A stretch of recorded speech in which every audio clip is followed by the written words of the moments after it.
Welcome, gentle souls, to A Garden for the Dead, Plants and Flowers, a part of the series Echoes in Stone, a guide to cemetery symbolism. I am your guide through these hallowed grounds. Today we wander not through cold marble alone, but through a living, breathing garden, a garden for the departed, where every petal and leaf whispers a story. Cemeteries were once known as garden cemeteries for a reason.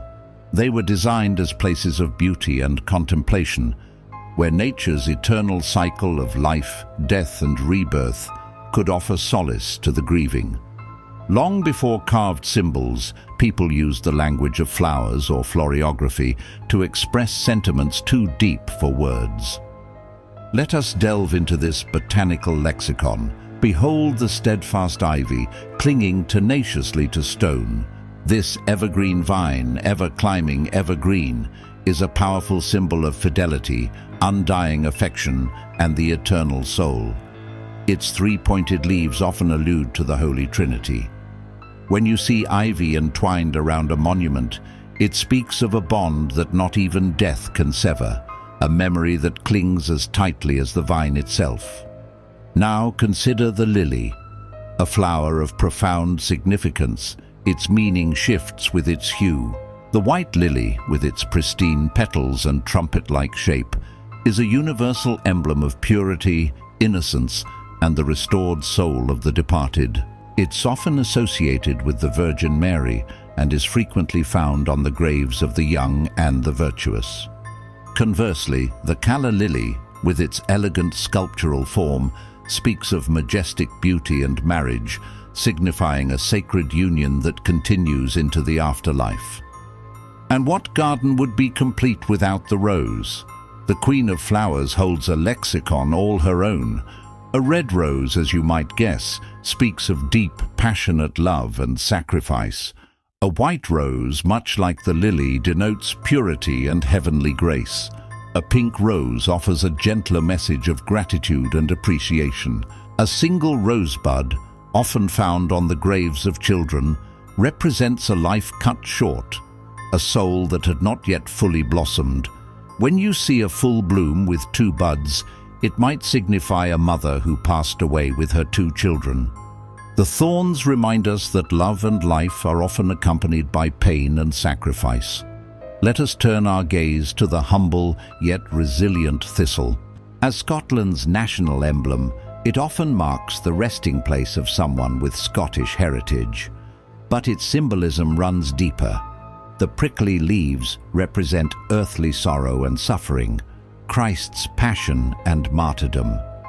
Yet, its vibrant purple flower, emerging from the spiky fortress, symbolizes nobility of character and a triumph over adversity.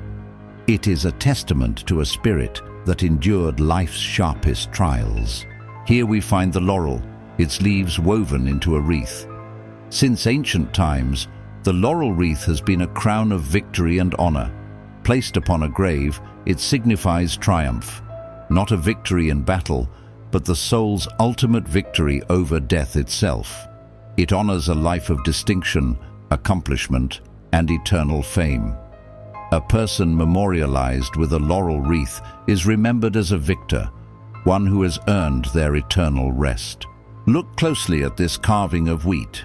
Sheaves of wheat, often depicted as being harvested, they are a potent symbol of a long and fruitful life.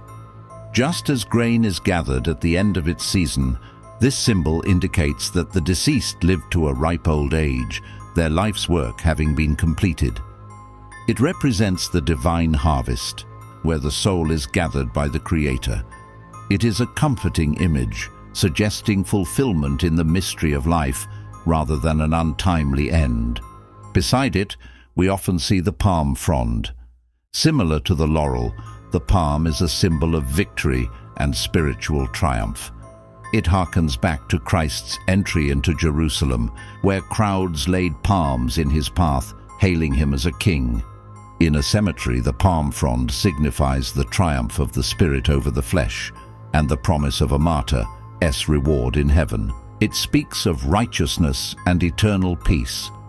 Now, let us not overlook the mighty oak. The oak tree, with its deep roots and sprawling branches, is a universal symbol of strength, stability, and endurance.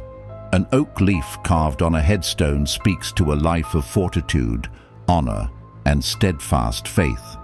It often signifies the head of a family, a pillar of the community whose influence, like the great oak, provided shelter and strength to many. Acorns, the seeds of the oak, can represent potential and spiritual growth. Here we have the passion flower, a botanical marvel of complex symbolism. Discovered by missionaries in the Americas, its intricate structure was seen as a divine illustration of the Passion of Christ. The 10 petals were said to represent the 10 faithful apostles, the crown of filaments, the crown of thorns, the 5 stamens, the 5 wounds, and the 3 stigmas, the 3 nails. To find this flower on a grave is to find a profound meditation on faith, suffering, and redemption. Weeping willows are perhaps one of the most recognizable trees in cemeteries. Their long, drooping branches of the willow tree create a natural curtain of sorrow, perfectly embodying grief and mourning. The tree itself seems to weep over the grave, providing a perpetual state of remembrance for those left behind. Yet, the willow is also a symbol of resilience. It can bend without breaking, and its wood has long been associated with magical and spiritual properties, suggesting a connection to the otherworldly. And finally, the delicate pansy. Its name comes from the French word pensée, meaning thought. To place a pansy on a grave is a simple, beautiful gesture that says, "I am thinking of you." It is a symbol of remembrance, of keeping the memory of a loved one alive in one's thoughts and heart. It's a quiet promise of fidelity and memory.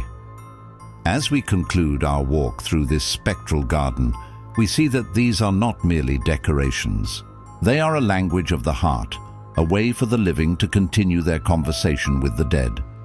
Each flower, leaf, and tree is a verse in a poem of remembrance, whispering tales of love, faith, sorrow, and triumph. Thank you for joining me on this exploration of echoes in stone. I hope you now see these sacred spaces with new eyes. If you found this journey enlightening, please like this video and subscribe to our channel, Tenacious Grasp on Reality, for more explorations into the fascinating world of symbolism and to discover other cherished literary works. Until we meet again, may your thoughts be as beautiful and enduring as the flowers in this garden. Walk in peace.